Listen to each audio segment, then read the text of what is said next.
झूठे हवाई फायर मारत रहो हो, खाली टुकुर टुकुर यादव जी निहारत रहो हो, खाली टुकुर टुकुर यादव जी। अब नइखे होत बारा का सहर जवानी रानी साटा,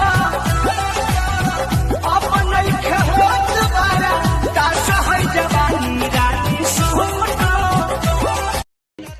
तू तो पबजी कबो न खेलेला। भूले खातिर लबदी रे, खेली दिन रात पबजी रे। दीपर हमरा तीर चला के जाल पिया के सामार, तोरा से ना प्यार करी लेकिन अब ही बाजल नइखे पाँच काहे बंद भइल ना।